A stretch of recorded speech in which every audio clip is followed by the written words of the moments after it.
সাত সকালে ব্যবসায়ীকে লক্ষ্য করে গুলি। বসিরহাট থানার পিফা গ্রাম পঞ্চায়েতের বসিরহাট মালঞ্চ রোডে পিফাদুন স্কুল সংলগ্ন এলাকায় ঘটনাটি ঘটে। একটি মোটর বাইকে করে এসে পিছন থেকে গুলি করে পালায় ওই ব্যবসায়ীকে। তবে কে বা কারা গুলি চালিয়েছেন এখনো পর্যন্ত জানা যায়নি। কোনো পুরনো শত্রুতা নাকি ব্যবসায়ী লেনদেনের জেরে গুলি চালানো হলো তা খতিয়ে দেখছে পুলিশ। ব্যবসায়ী শাহজাহান শেখ বাড়ি হাসনাবাদ থানার নোয়াপাড়ার। আজ সকালে বসিরহাটের একটি ব্যবসায়ীর বাড়িতে আসছিল এবং সেই সময় পিফা এলাকায় আসতেই দুষ্কৃতীরা এসে তাকে গুলি করে। গুলি লাগে তার পেটে। স্থানীয় বাসিন্দারা তাকে উদ্ধার করে বসিরহাট স্বাস্থ্য জেলা হাসপাতালে ভর্তি করান। আর এই ঘটনায় এলাকায় যথেষ্ট পরিমাণে চাঞ্চল্য ছড়িয়েছে। পুরো বিষয়টি নিয়ে তদন্ত শুরু করেছে হাসনাবাদ থানার পুলিশ। এখন রাজ্য রাজনীতির খবরের শিরোনামে আরজিকর। এক জুনিয়র চিকিৎসককে নির্যাতন এবং খুনের ঘটনায় উত্তাল গোটা তিলোত্তমা। তার বিচারের দাবিতে রাস্তায় জুনিয়র চিকিৎসকেরা। আরজিকরে অব্যাহত আন্দোলন। আর এরই মধ্যেই এবার আরজিকরে বোমাতঙ্ক। বৃহস্পতিবার সকালে আরজিকর মেডিকেল কলেজে একটি ব্যাগ ঘিরে বোমাতঙ্ক ছড়িয়েছে। ইতিমধ্যেই খবর দেওয়া হয়েছে বোম স্কোয়াডে। বিশাল পুলিশ বাহিনী এবং কেন্দ্রীয় বাহিনীর জওয়ানেরা উপস্থিত রয়েছেন সেখানে। এমনকি আন্দোলনকারীদেরও পর্যন্ত সরিয়ে দেওয়া হয়েছে সেখান থেকে। এমার্জেন্সির সামনে রোগীর পরিবারের লোকজন যারা অপেক্ষা করছিলেন তাদেরকেও সেখান থেকে সরিয়ে নিরাপদ স্থানে নিয়ে যাওয়া হয়েছে। বন্ধ করে দেওয়া হয়েছে এমার্জেন্সির সামনের গেট।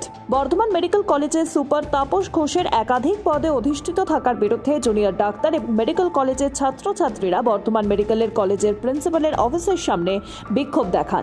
মেডিকেল কলেজের ছাত্রছাত্রী সহ উপস্থিত ছিলেন জুনিয়র চিকিৎসকেরাও।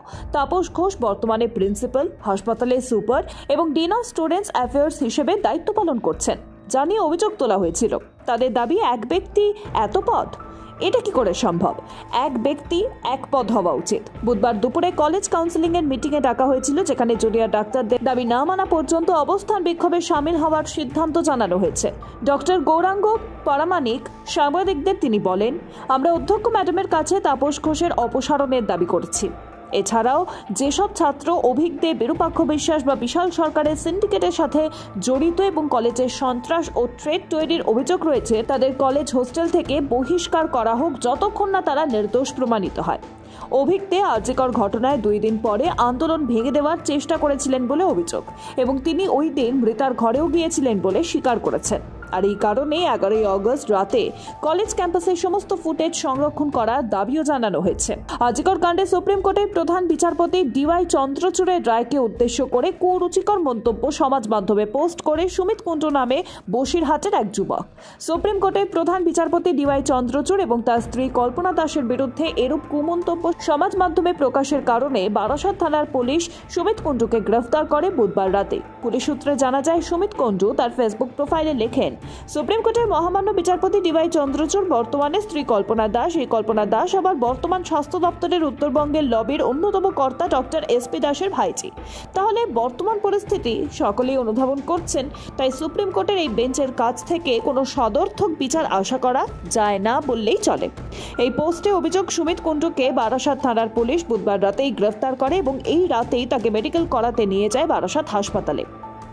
সুমিতকে নিয়ে যাওয়ার সময় প্রশ্ন করা হলে সে কোনোরূপ মন্তব্য না করে মুখ লুকাতে ব্যস্ত হয়ে পড়ে।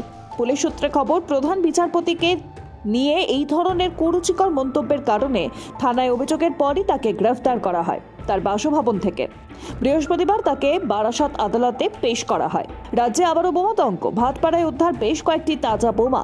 আতঙ্ক এলাকা জুড়ে। ভাটপাড়া পৌরসভার অন্তর্গত 12 নম্বর ওয়ার্ডের JJI 2 নম্বর লাইন এলাকায় পরিত্যক্ত কোয়ার্টার থেকে উদ্ধার বেশ কয়েকটি তাজা বোমা।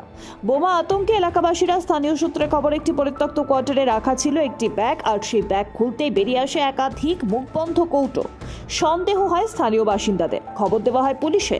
পুলিশ এসে ব্যাগের মধ্যে থেকে উদ্ধার করে বেশ কয়েকটি তাজা বোমা। ঘটনার তদন্ত শুরু করেছে বারুইপাড়া ফাঁড়ির পুলিশ।